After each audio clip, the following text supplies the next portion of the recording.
ठीक है। Prodrome, aura, attack and पोस्ट्रोम, ये 4 स्टेजेस के दरमियान माइग्रेन पास होता है। ठीक है, हेडेक जो है ये पास ऑन होता है। हर व्यक्ति की कंडीशंस अलग होती है और जरूरी नहीं है कि हर व्यक्ति इन चारों स्टेजेस को पार करके जाए। तो प्रोड्रोम के बारे में हम लोग जानेंगे, जो पहला स्टेज है।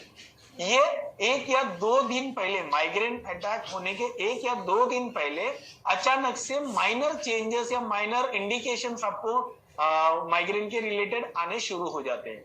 तो पहला होता है कॉन्स्टिपेशन, जैसे मिनल मैडम ने कहा, उनको कॉन्स्टिपेशन होता था, उसके बाद माइग्रेन होता था। ठीक है।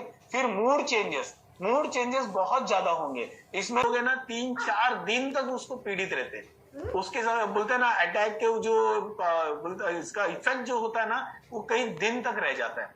तो वो पेन इतना सीवियर होता है कि वो आपका जो डेली एक्टिविटी है ना, उसके ऊपर उसका बहुत ज्यादा इफेक्ट होता है। यानी आपके काम में इसकी प्रोडक्टिविटी है ना, जो है उसको बहुत ज्यादा इफेक्ट करता है। काम में ध्यान नहीं लगेगा। अगर हाउसवाइफ है तो खाना बनाने के वक्त बहुत ज्यादा गड़बड़ी होगी, या काम करने में उनको मन नहीं लगेगा। ऐसे बहुत सारी जो डेली एक्टिविटीज है ना, उसमें बहुत ज्यादा तकलीफ होती थी। और कुछ लोगों के अंदर है ना वार्निंग सिम्टम्स भी होते हैं। जनरली सबके साथ नहीं होता, पर किसी किसी के अंदर है ना वार्निंग सिम्टम्स भी जनरेट होते थे। तो उसको है ना, जो वार्निंग सिम्टम्स जो जनरेट होता है ना, उसको ऑरा कहते हैं। एक माहौल बनता है या एक तरीके का जो कंडीशनिंग तैयार होती है, उसके साथ है ना हेडेक शुरू होता है। ठीक है। अब वो ऑरा क्या हो सकता है, तो उसके अंदर दृष्टि में गड़बड़ी, नजर में गड़बड़ी, विजुअल डिस्टर्बेंसेस, जैसे कि लाइट आंखों में बहुत ज्यादा फ्लैश लगना, या बहुत बार हमें बोलते हैं ना आंखों के सामने ब्लैक स्पॉट, ब्लाइंड स्पॉट्स बहुत ज्यादा आ जाते हैं, या इससे रिलेटेड अदर डिस्टर्बेंसेस भी बहुत सारे हो सकते हैं, जैसे कि चेहरे में, हाथों में या पैरों में ना झुंझुनाहट होती है। जैसे अभी जानवी मैडम ने कहा झुंझुनाहट का एक्सपीरियंस, तो कहीं ना कहीं ये माइग्रेन से रिलेटेड है, और ये कहीं ना कहीं ये साथ में आते हैं।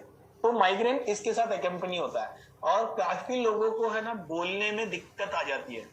तो नीलिमा मैम ने कहा ना, जैसे जबान उनकी बहुत ज्यादा ये हो जाती थी कि वो बात नहीं कर पाते थे। ठीक है ना। तो डिफिकल्टी इन स्पीकिंग भी आ जाती है माइग्रेन में।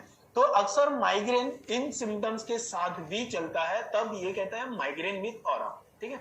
और इसमें मेडिकेशंस कुछ होते हैं जो माइग्रेन को प्रिवेंट करने के लिए यूज किए जाते हैं, और या तो फिर उसको हम जो माइग्रेन का जो पेन है उसको रेड्यूस करने में लेते हैं। ठीक है।